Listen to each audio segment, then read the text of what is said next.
నేను అడిగేది ఇప్పుడు పేట్రియార్కిల్ సొసైటీ నేను ఇంకా బెటర్గా అయ్యేదని అసలు వీళ్ళు ముగ్గురు మగాళ్ళు మా నాన్న విష్ణు లేకపోతే మనోజు వీళ్ళందరూ కూడా నన్ను కొంత కట్టడి చేయడం వల్ల నేను లేకపోతే నేను ఇంకా ఎక్కడో ఉండేదాన్ని అన్నట్టుగా ఆవిడ చెప్తున్నారు.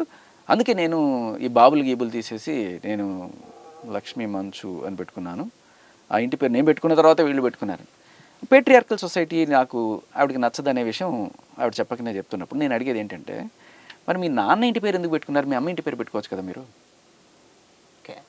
అక్కడ మీరు ఇండైరెక్ట్గా పేట్రియార్కల్ సొసైటీని మీరే బలపరుస్తున్నట్టు కదా. డబుల్ స్టాండర్డ్స్ ఇక్కడ మీ ఏంటంటే జనరల్గా నాన్న పేరులో ఒక హోదా ఉంటుంది. ఆయన అంటే అందరికీ తెలుసు. అందరం నువ్వైనా నేనైనా ఎవరన్నా సరే ఇప్పటిదాకా ఉన్న స్టేజెస్లో మేము నాన్న ఇంటి పేరే మనం పెట్టుకోవడానికి ఎందుకు అలవాటు పడతాం అంటే దాంతో గుర్తింపు వస్తుంది మనకి. ఓ పలానా వాళ్ళ అబ్బాయి. జనరల్గా ఏంటి అమ్మ వాళ్ళందరూ కూడా హౌస్ వైఫ్స్గా వాళ్ళు ఉంటున్నప్పుడు మనం ఒక అడ్వాంటేజ్ తీసుకుంటాం.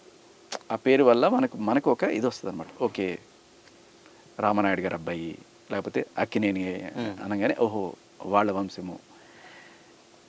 అదే అమ్మ పేరు కూడా పెట్టుకుండొచ్చు, తప్పేం లేదు. కానీ పెట్టుకుంటే ఏమవుతుందంటే ఆ గుర్తింపు వీళ్ళకి రాదు సరిగ్గా.